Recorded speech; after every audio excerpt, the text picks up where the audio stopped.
चाहिए, थोड़ा सा उस पर प्रकाश डालिए, चल क्या रहा है बंगाल में? मैं बताता हूं नम्रता, 2 मिनट की सिर्फ सुनिए। अगर कल को कोई आपके मोहल्ले में, आपके गांव में कोई नेता उतरे गाड़ी से और कहे कि इस मोहल्ले वालों अपने अपने घरों की बहू बेटियों को सामने लाओ, मैं देखना चाहता हूं कि कौन सुंदर है, और जो सुंदर पसंद आए उसे मैं ले जाकर रेप करूंगा, कैसा लगेगा?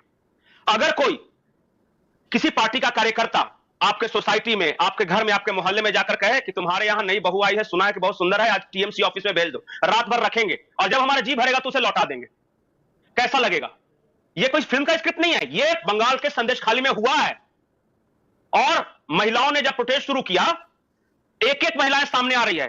कोई भी ऐसा घर में बहू बेटी को उठा ले जाते थे, उसके पता है घर के मर्दों को क्या कहा जाते थे कि पत्नी होगी तुम्हारी, बेटी होगी तुम्हारी, पर अधिकार हमारा है। और सारे मोहम्मदन लोग, ये जो शेख शाहजहां है वो टीएमसी का विधायक है। टीएमसी के विधायक शेख शाहजहां बाजार में खड़े होकर कहता था कि हां मैं बांग्लादेशी हूं, मुझे भारत से कोई मतलब नहीं है, मुझे हिंदू और ट्राइबल खास करके लड़कियां चाहिए।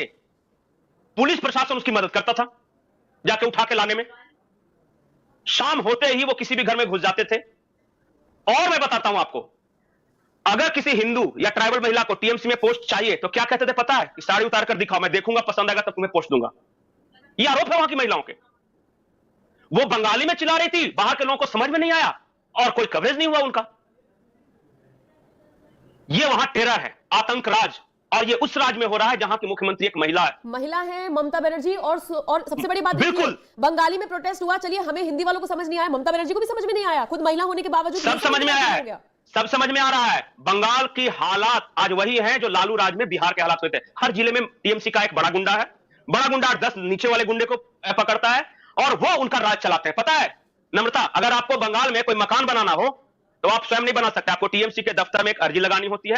टीएमसी के दफ्तर में बैठे गुंडे डिसाइड करते हैं कि कौन ईंट सप्लाई करेगा आपका, कौन सीमेंट देगा, कौन बालू देगा, कौन छड़ देगा, और वो एक ठेकेदार देते हैं, तब आपका मकान बनता है। उनके कहे के अनुसार किसी भी दूसरे व्यक्ति से आप नहीं खरीद सकते। वो टीएमसी के लोग होंगे जो बालू सप्लाई करेंगे, जो सीमेंट सप्लाई करेंगे, सब कुछ, छोटी छोटी बातें। हर तरह का यूनियन है वहां, रिक्शा से लेकर सब्जी बेचने वाले से लेकर सब कुछ। और हर यूनियन का पता है हेड कौन है? टीएमसी का कोई नेता। एक फरमान आता है कि कल इलेक्शन है, आप लोगों को नहीं जाना है वोट देने, वोट की पर्ची होती है, वो आप टीएमसी दफ्तर में जमा करें या जगह बता दिया जाता है वहां जाके जमा करें। और सीआरपीएफ कहां लगाएगा? बूथ के पास लगाइएगा ना, वो 100-200 मीटर पे बैठा रहेगा टेबल कुर्सी लगा के, और पर्ची जमा कीजिए, और नहीं जमा कीजिएगा तो बोलेगा कि सीआरपीएफ चली जाएगी कल, ये चुनाव खत्म होने के बाद, उसके बाद तुम्हारा क्या होगा?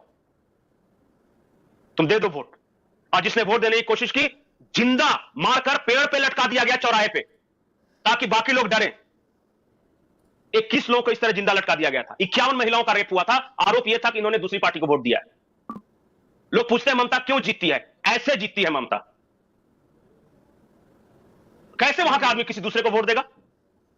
और जहां शेख शाहजहां जैसे लोग विधायक बने हुए हैं, जो कि ये कह के विधायक है कि मैं बांग्लादेशी हूं, और ममता बनर्जी संरक्षण देती है। पता है जहां यह घटना हुई, बशीरहाट में इलाका आता है, वहां की सांसद कौन है? हीरोइन जो जैन बन गई, कल वैलेंटाइंस डे में वीडियो बना रही थी। उसके इलाके में 2000 महिलाएं प्रोटेस्ट कर रही है कि उनके साथ रेप हुआ, घर में घुसकर बहु बेटियों को उठा लिया गया, और वो वैलेंटाइंस डे मना रही थी। ये हालत है बंगाल की। बाहर के लोगों को क्या मतलब है कि बंगाल कैसा चल रहा है? किसी के घर में, मैं एक क्षण के लिए आप सोचिए, किसी के घर में कोई नेता उसे बोलता है तुम्हारे घर में नई नई बहू आई है, तुम्हारी बेटी सुंदर है, मैं उठा के ले जाना चाहता हूं, रेप करना चाहता हूं, अब बाद में वापस छोड़ दूंगा, क्या कीजिएगा? लेकिन मजबूरी ऐसी, क्योंकि पुलिस भी उन्हीं के साथ है। एक और मैं बताता हूं जानकारी, जिस दिन इन महिलाओं ने प्रोटेस्ट किया ना, वहां के डीएम के ऑफिस के सामने ये जमा हुई, पारंपरिक हथियार, झाड़ू डंडा लेके, कि हमारे साथ गलत हुआ है, आप मामला दर्ज करो। उस रात को क्या हुआ पता है? पुलिस और शेख शाहजहां ने एक फोर्स बनाई है, शाहजहां फोर्स नाम है उसका, उसके गुंडे घरों में घुसे, रात में आग लगा दिया घरों में, मर्दों को पीटा, महिलाओं को खींचकर बाहर निकाला, कहा कि सुना है कि तेरा बहुत ज्यादा रेप हुआ है, हम टेस्ट करके देखते हैं कैसा लगता है तुम्हें।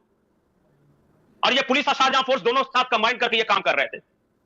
23 गांव ट्राइबल गांव की ये घटना। क्या करेगा अभी बताइए?